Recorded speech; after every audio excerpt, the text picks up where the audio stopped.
All right, welcome back to the PCC Podcast. And today I have a really special guest, someone that you guys have not met before, but you will obviously see a lot of moving forward. And that is our newest assistant coach on the team here at PCC, Alissa. And welcome. We're so excited to have you. Yay, thank you for having me on. I'm very excited to be here. Yeah, and just being on the team in general. Thanks for being here. Um, but we're really excited to obviously ramp you up, get you plenty of clients, and have you making an impact here alongside us. But today is really about just getting to know you better, which I'm excited for because I get to learn so much about you that I wouldn't normally. I feel like just from normal meetings and day-to-day things, but also for your clients to get to know you and what you're all about and build that relationship with you as well. So let's start with origin story. I want to hear where fitness started for you first, and then because I know you have a really cool story with that, but I don't know a lot of details. And then we can bridge that obviously from there into coaching later. Okay. So I would say I have a bit of a different story than most people when it comes to fitness, but like you said, it's a cool one. So my fitness journey really started when I was 10 years old. So my mom became a personal trainer around that time. And I watched her and just started learning about the world of fitness.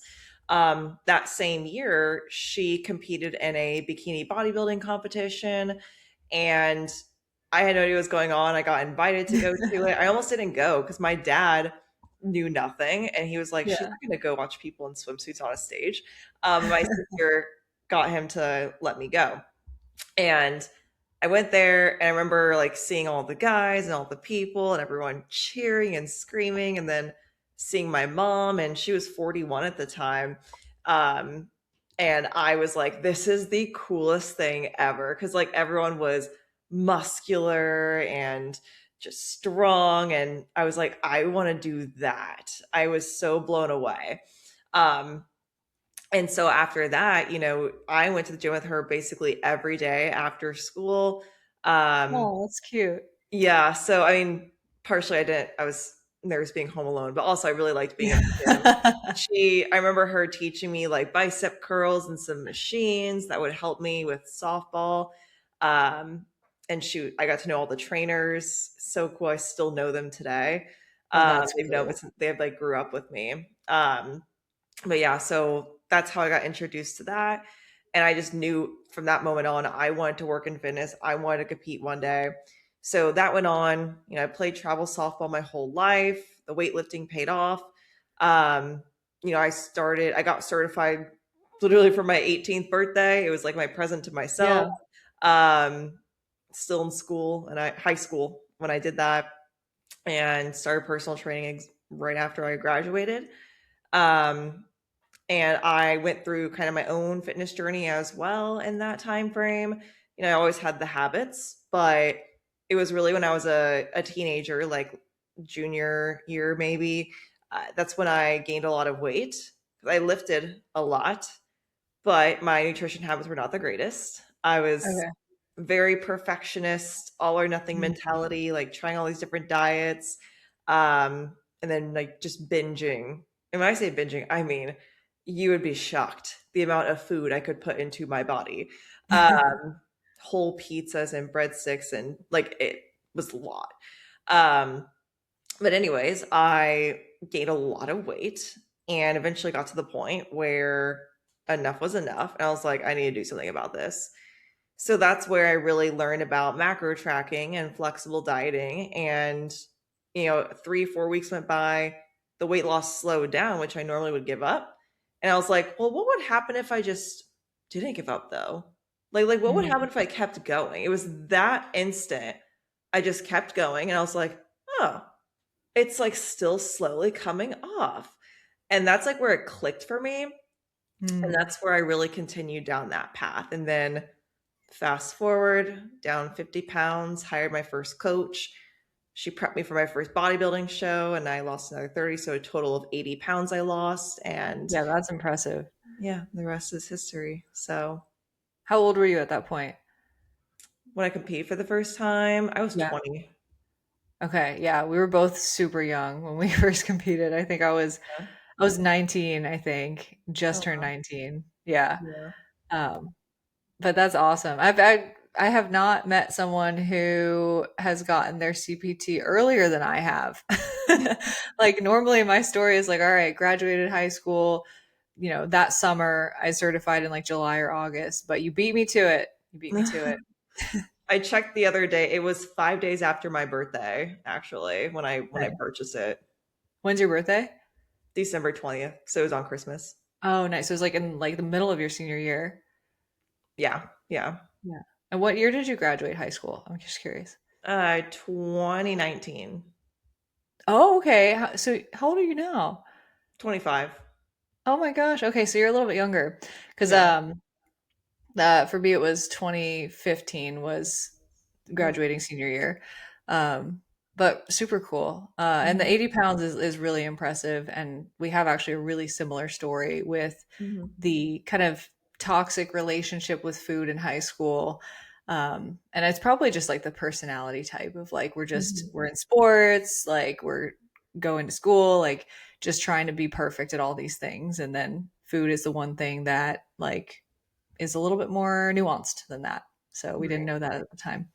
Yeah. Um, Very cool. Okay, so you kind of knew your passion and your career path from 10 years old, which is so cool. I saw you post a video of your mom on the stage the other day, like on your Mhm. Instagram story, and I was like, that's so cool. And what I love about that is like that's what like our generation is doing right now is like we are like putting ourselves first, setting the precedent, like, and specifically us as staff here at PCC, like we're working in fitness and we're like setting the example for when our Mhm. next generation comes, which is so cool. Um, so then when did you actually like start coaching? It was right when I graduated high school. So Okay. it was like what, 7, 8 years ago. Yeah. Um, but that's where I started training in the gym. The gym I literally grew up in for 10 years. They all knew me. Um, Yeah. I started out there, I already knew the boss and everyone because they always knew my mom Yeah. and started training in person. And then I started online coaching in 2020. Okay. So you know how that went. The gym shut down, they opened back up. A few months later, like we lost all the business in the gym. And I was like, Mm. this is not going to get better. So I started my own business and coached online and then a little bit in person, but I ended up falling in love with the online coaching. So I saw how much more impact you could make. So that's really when it Mm. started for me. Yeah. Why did you see that as like more impactful at the time? Well, it was one of those things where, again, 2020, people were really going online. So it was like the boom of online coaching. Yeah. And, I hired a mentor right off the bat. And I Okay. started to see like I could help them with fitness, nutrition. I could help people from all over the world.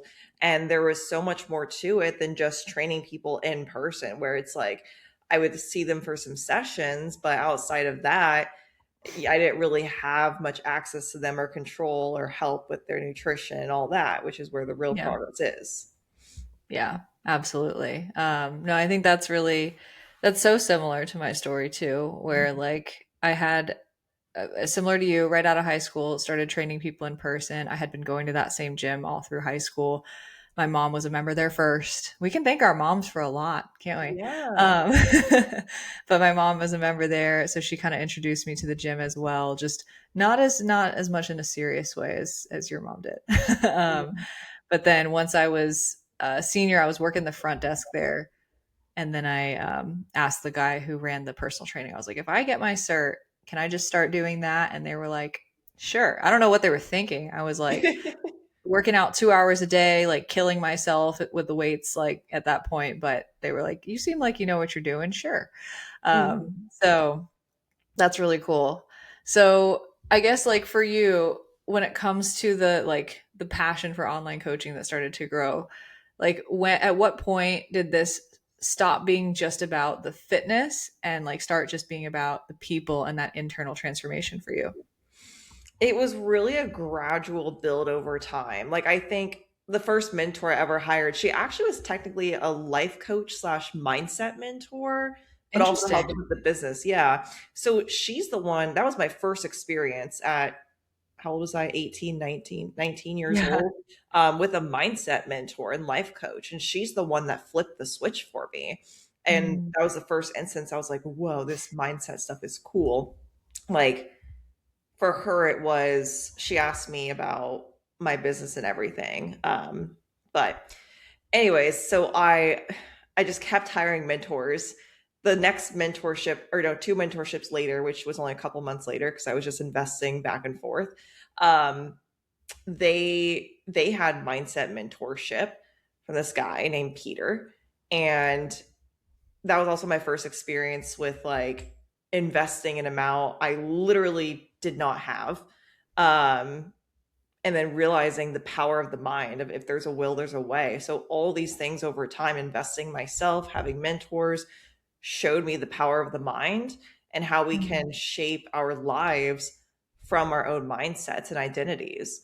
Um, so that it was really a gradual build over time. And then really, I would say in 2023, when I like really got into sales and I had legit sales coaching, it was based off of therapy, actually, is where the, I don't want to say tactics, the process came from. It was based off therapy and CBT.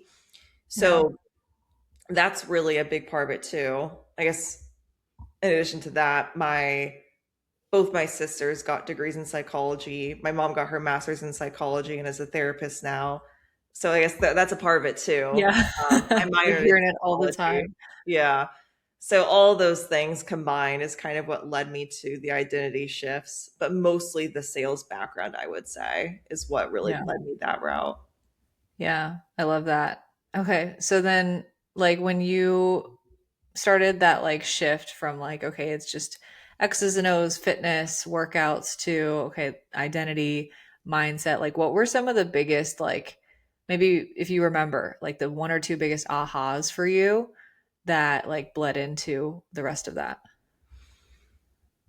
You mean where I saw like that was the answer is like those identity shifts and mindset? Yeah. Like for you though. Oh, for me personally in my journey? Yeah. That's really tough because there are so many. Yeah. Um, one of the biggest things was understanding discomfort and doing terrifying things. Mm. Um, it was, like I said, that time I invested in that coach because it was what, $6,000. And to me at the time, I had zero savings. I couldn't get credit. I think I had $300 total. Um, and I was door dashing full time. It was 6K. Wow. And I said, I don't know how I'm going to do it, but I'm going to do it. And I That's signed up. awesome. So that was really it because that shaped me and showed like, if there's a will, there's a way. If it's scary and exciting, do it. That's the phrase that stuck with me. So that's a big piece of it is understanding discomfort is growth, not a Mhm. bad thing to avoid. Yeah. Um, I would say that's the biggest one. There's so many more I could talk about, but that's the big one. Yeah. Well, that's, I mean, that's like a really consistent one, I think, through like even what you're doing right now. Like you're prepping for your bodybuilding show now. And like obviously there's a lot of uncomfortable things with that. Coming Mhm. into a company, being brand new is uncomfortable, right? And just like generally, if you're not doing anything that scares you, like you're not growing, you're not moving forward in any way. So, like, just really living by that principle. Yeah, I had to like really look in the mirror too with like my relationship with food because it wasn't just that instance where I like lost the weight. There were times after that where I learned more and did more mindset work with my own fitness and everything around like nutrition and stuff. Yeah. Yeah. So I want to talk about a little bit how you now apply this to clients. So Alyssa's resume was pretty impressive. She's coached over 400 people before even touching PCC here. So obviously a lot of different personalities and people and case studies all within that. So I want to hear like where does your brain go first and just kind of like pick through like your philosophy and your mentality of how you would work with a client through these things. So this one's my favorite. I'm sure you love this, but I know what to do. I'm just not doing it. Where does your brain go first? If you know what to do, but you're just not doing it, that shows there's gonna be some kind of limiting belief behind that and identity, because you are the person you are now. You have the traits and habits you have now because you identify as that person. And if you want to achieve XYZ result, I always tell my clients, you have to start acting like that person. So what would they do? Like if she wakes up tomorrow, what does she do? Does she go to the gym? Like what's that person do? And I had them start thinking that way instead of, I need to check my macros, do this and that. I'm like, how can you start acting like this person and thinking like this person? So really reflecting on, you're not taking action, what's behind that? I think for perfectionists, a lot of times it's a fear of failure and a fear of the unknown, of messing up. When in reality, there's nothing to be afraid of. That's how you get good at something, like tying your shoes. You don't get it right the first time. Probably messed up Yeah. so many times. So uncover, what is that fear? And then logistically, how can we create better systems in place to take baby steps towards it? Yeah, totally. Like just thinking like, oh, I'm just not doing it. I just don't have willpower. And a lot of times there's so many moving pieces underneath the surface there of, okay, yes, you're not doing it, but also what are the beliefs? What are the tactical barriers, the physical barriers, and like really just unpacking all of that. But it is crazy. Like I think with the people that we work with, they spend a lot of time in their head.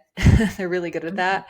And just like how much that can like rule the actions that we take or that we don't take, just from things like as simple as fear, right? I'm just afraid of failing, of this abstract concept of failing that isn't actually true. But until we confront that, we don't change our actions. So Exactly. when it comes to your coaching style, do you feel like you're more empathetic first or more direct first? Empathetic first. I am a pretty direct coach just because I want the best for my clients, and I want to call them out on things and not beat around the bush.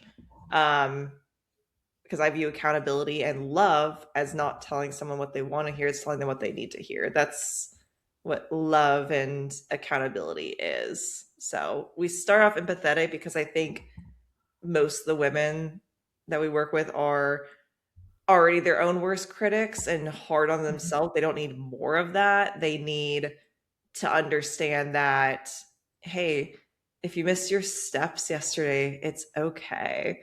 Like tomorrow's a new day. There's nothing to Yeah. be upset about. First, learning that self compassion. And then after that, that's where like later down the line, I'll be direct if I'm seeing recurring patterns, or if they're telling themselves stories. That's where I'm like, hey, I'm noticing Mhm. this is going on. Why does this keep happening? And then we kind of unpack that together. Yeah.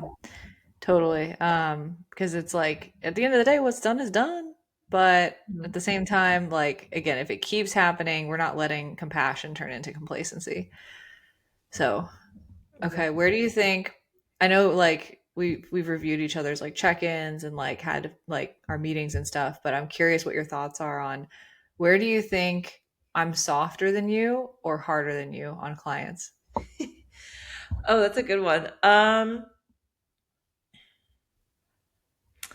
Harder on clients would be maybe, and this is like a shocking one for me too. I guess it depends on the person. Maybe about hitting targets consistently. Um,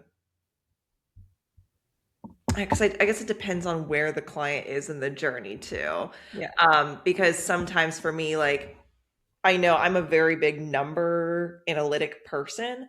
So for me, sometimes I know I have to get out of my head with numbers sometimes. Versus clients, I try to coach them on, hey, ease up on this a little bit. Mhm. Um, but it's not, I wouldn't say it's a good or bad thing either way. Yeah. Softer, I should really think about that. Mm.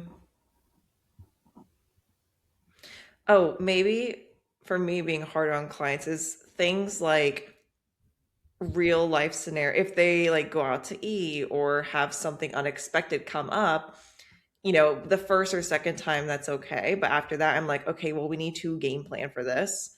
And like, what's coming. We need to have a plan and actually stick to it. That's where I'm going to be harder on people because I'm like, we Yeah. know what's coming. Yeah. We gotta have systems in place for this. Like we know what to do. So Yeah. That's a good one. It's really funny. So for where you said like I might be harder than you on clients, I actually thought the same of you. Like I had it flipped. I really, was like, "Oh, she's a bodybuilder. Like she's probably like really looking at that data and like making sure her clients are like X's and O's." So it's funny that you had the same impression there. yeah, I think people would get that mental or like that idea from me of like since I'm a bodybuilder, I am very big on the data, like Yeah. because I obviously have a more rigid protocol than someone I would coach, Yeah. um, just due to what I have to do and like my competitive lifestyle. Um, but at the end of the day, I'm like, well, these are lifestyle clients. They're not Yeah. going to ruin things if they're a little bit off on their macros. So Totally. Yeah. That's funny. So we actually ended up landing in the same place, but we just thought that the other person was more yeah. harsh. No, that's funny. So I guess on that note, like with your own like personal fitness and endeavors now, like what's maybe something that like you're still that you would call like a work in progress still? So for myself, it actually is still on my own, like taking time to relax and Mm. chill more, like that recovery and being very intentional. I love my coach now. Almost every check-in, it's stuck with me. He always said, train hard and recover. Or he was like, get lots of rest, is what he says like every week to me. Yeah. And it really hit me about being intentional and slowing down and realizing, I don't have to be front loading everything. Like right now, I'm Mhm. in a hard season of prep at this point in time. And normally I'm someone where I'm like, okay, in the morning, I gotta do cardio, lift, get like all my steps in before the day even starts. And I was doing that. But now, I realize I'm gonna crash hard energy wise if I do that. And I have to be okay with spreading out my steps, or Mm. it's okay to do them. Like, for example, I'm doing most of them this evening because my biggest meals are this evening rather than rushing and think I need to get all done at the start of the day. It's okay and more strategic to push it back later so that I have the energy and the brain power for helping clients, for podcasting, and I can do Yeah. that stuff later because I can still get it done. So for me, that's the biggest thing. It's being strategic and Mm. not trying to front load everything because I don't have to do that. Yeah, like it's actually something that comes up with our clients a lot is like Mhm. they go like kind of all or nothing and then it's like they burn out maybe in a more macro scale like weeks and months instead of like within a day. But it's the same kind of idea. It's like it's a pacing issue. Like we need to like spread this out so that it Mhm. can be sustainable, which is awesome. Right. Um okay. And then like is that where you catch yourself living in like slipping into old patterns or is there I somewhere would else? I wouldn't say old patterns. For me, it's actually been a huge relief. Like I now do cardio in the morning and I lift later. And I've been Yeah. doing everything in the morning for years. Oh, But it's wow. actually helped me so much just in like mentally and physically in so many Yeah. ways. So I mean, old patterns, I would say my old patterns don't come up so much anymore. Those were more about mindset with food, Mm. perfectionism. That's the biggest thing is I've realized this prep, I'm with a different coach. It's completely different for the better. Mm. I might be a few grams off. Even a week ago, my sister bought some cold brew coffee. It's like 15 calories. And, I made myself some and she was like, oh, do you not track it? I was like, no. I was like, I used half. It was 7 calories. Like, that's not going to kill me. And I'm in prep for a Yeah. show. And I'm like, Yeah. It's like every little bit matters type of thing, but it's still like that's a very small detail. Yeah, I was like, I'm not going to track that. Yeah. So, yeah. Yeah, that's interesting though, like how you mentioned, because I think this is really a point that we'll probably bring into the next episode too, is like how you said this prep, you're with a different coach, and like that's made a big difference. And I think that's the experience that a lot of people have when they come to us, because at this point in the industry, people have had fitness coaches before. And they're not looking for another coach because they had a great experience. They're looking for another coach because they had a bad one. Mhm. So like in your experience, whether as a coach or as a client, like how has having a different style of coaching really made an impact for you? It's so many ways. I've had three coaches for fitness. My first coach, I did two shows with her and was with her for 3 or 4 years. Second coach, I was with just under a year, didn't prep with her. And then my coach now, it's been so different, all the best ways. Just learning different methods of things, um, more strategic, like when to eat certain meals, things like that. Um, and that's really helped me too with my coaching style, working with a few different coaches to see different pieces I liked and Yeah. the way they coached. Um, and that's what I really like to help my clients with too. So it's made a huge. That's why I keep telling everyone. I'm like, this prep and this experience is so different than my last ones, and I can see too where people, like you said, have had coaches before, and maybe they get scared to hire a new coach or to do something different, and I can understand that. Um, but it really has given me a lot of insights from the client perspective and as a coach myself. Yeah. And like just on the other side of that is like, well, what if it all ends up working out, right? Yeah, I always Being actually say for the this. best. Yeah, it's a mindset thing because people say I just have distrust in coaches. I'm like, well, if you have a partner, you're married, like did you ever have a bad date or experience when you were like 15, you got dumped? If you did that and you said, "Oh, I can't ever date again, like I had a horrible experience." You never would have met the person you're married to or that you're with now. Like we can't let Yeah. one bad experience dictate all of our decisions to write it off moving forward. It's the same thing with coaching. Yeah, absolutely. Awesome. Well, last question for you before we wrap this one up is if a client's coming onto your roster, what's like one or two things that you would tell them to help them be as successful as possible in their journey with you? Number one is you are going to make a lot of mistakes and we're going to celebrate them.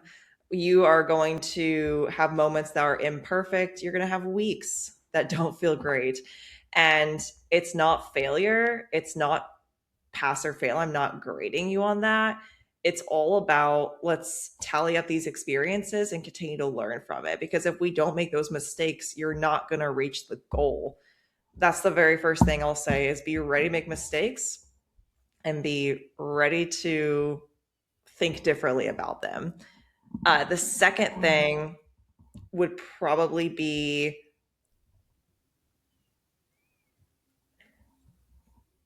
don't don't be afraid to be called out and accept the feedback. Obviously, it's good feedback, and I always, say, "Are you open to this feedback right now?"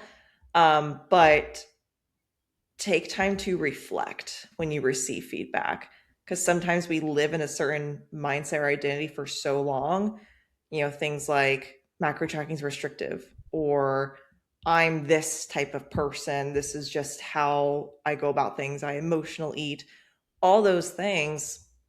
Be ready for me to call you out on that because again, maybe that's your story now, but it doesn't have to continue to be your story, especially if you want to achieve a certain level of success. So be ready to really be outside of your comfort zone. And yeah, that's going to be the route for growth. I always say that discomfort or that uncomfortable feeling is just growing pains. So Mm, yeah, I love it. I like to say it means you're doing it right, not wrong. Right. yeah, So exactly. Awesome. All right. Well, I hope you guys enjoyed getting to know Alissa. I know I did, but we'll put her information in the show notes so you guys can follow her on Instagram if you don't already. And we will see you back here for another episode with Alissa as our guest. And have a good rest of your day or evening whenever you're listening to this. And thank you for your attention, as we know it is your most valuable resource. And we'll see you back here for the next one.